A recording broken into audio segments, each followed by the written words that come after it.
So I saw two movies this week. One is the best movie of the year, and the other is Ford V Ferrari. Now, we'll talk about both, but I want to talk about Ford V Ferrari first because it just came out, and Parasite is a movie that's already been out that I've seen a couple of times, and we'll save that for later because Ford V Ferrari is just hitting theaters. Suppose Henry Ford II wanted to build the greatest race car the world's ever seen to win the 24 hours of Le Mans. What's it take?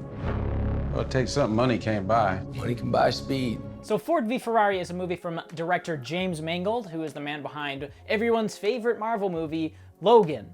And he has now come out with this movie, Ford v Ferrari, which stars Christian Bale and Matt Damon and a whole slew of other people, and it's fine. This is probably the best fine movie of the year. It's quite unremarkable, it's quite unmemorable, but it doesn't do anything inherently wrong, is the thing about this movie. There's not a lot to say about it. It's a little over 2 hours, and it doesn't do anything that you wouldn't expect it to do. It doesn't do anything that you wouldn't expect it to do. It's just a movie that is on until it's over. And it's crowd pleasing. It's fine. It's a fine movie. But it wouldn't be fine, I think, if Christian Bale wasn't in it. Because Christian Bale absolutely carries this movie. Without him, this probably would have been very mediocre. Out there is the perfect lap. You see it? It has a kind of generic script. Most of the characters are pretty bland, and the actual filmmaking behind it is solid but unremarkable, just like pretty much everything else in the movie.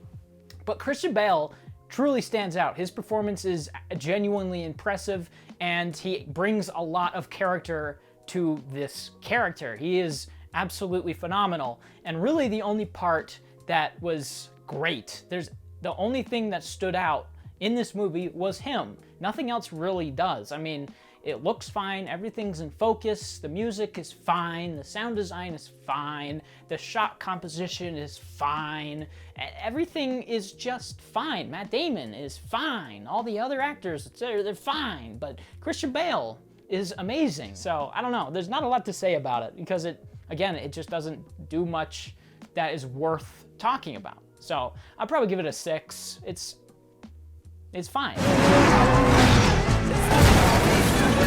We're gonna make history.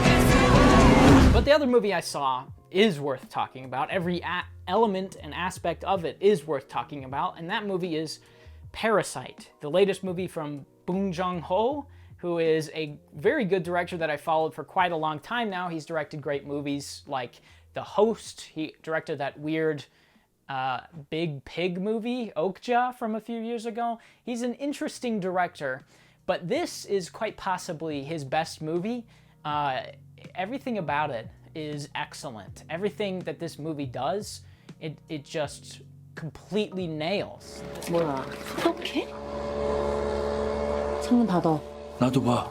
공짜로 집안에 소독도 하고. The cinematography is gorgeous. There's quite a few of these really long-winded one-takes of just not much happening, just characters talking with each other, and it kind of goes between the two or shows you significant things, and it's these really impressive long shots of these just characters just talking back and forth, but it's not flashy. The whole movie is very subdued, but it's also doing a whole lot while not calling much attention to itself. There's a shot where this pizza delivery girl is telling the main family that they are gonna dock their wages 10%, and then this family slowly kind of comes into frame one by one as they're trying to convince her to let one of them work for her. And it's this great long take of her just being on her own, and then one by one they start to overwhelm her, and the frame gets super claustrophobic, kind of showing what she's going through. And it's stuff like that this movie is it's amazing at.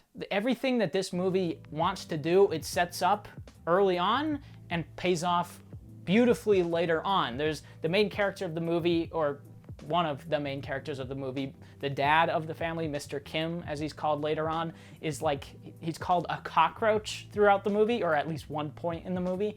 And it's you see very early on that he's avoiding confrontation. In that scene with the pizza delivery girl, he like walks away from the rest of the family and is standing in his basement watching them, like avoiding everything. And that comes back around later on in a really nice way. And not just is the filmmaking and all these setups really great, but the story is the most unpredictable thing I've seen all year. From about an hour in to the end of the movie, it's like craziness. I don't even know how to describe it without spoiling it. 참으로 시적절하다. 이 아들이 원래 참 잘 속아. 사모님이 뭐랄까. So they kind of slowly seep into this family, and it kind of pretends as if that's just going to be the story. And I was fine with that. I was like, oh, this is great. This family's gonna get in and they're gonna slowly implode or something, or someone's gonna find out that they're all related even though they're pretending like they're not. But then no, the movie takes a hard left turn into absurdity almost, but it keeps it on the rails in a way that works really well, and I think will be really crowd-pleasing. I think this movie is accessible to everybody, and it's one of those movies that I think anybody can see and enjoy. It's just brilliant. There's some amazing sequences where the music swells and it's cutting back and forth between a whole bunch of different things, and it all feels like it is perfectly in sync. It's just brilliant. 우리 다송이는 완전 예술가 재질인데. 침팬지를 그린 거죠? 자화상이에요.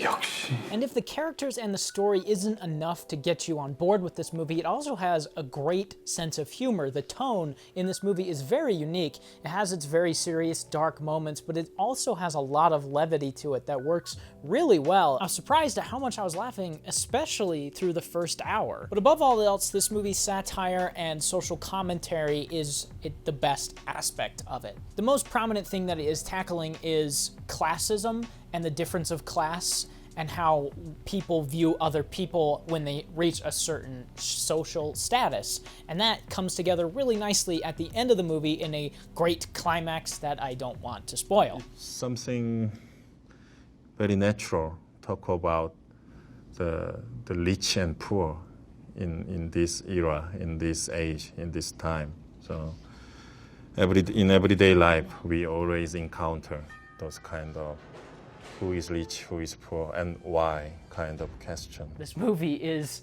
one of the best of the year by far. It's excellent, and if it's playing near you, I think you should do yourself a favor and go watch it, because it's amazing. I give it a 9. I've seen it twice now, and the epilogue at the end is the only thing that I don't really like.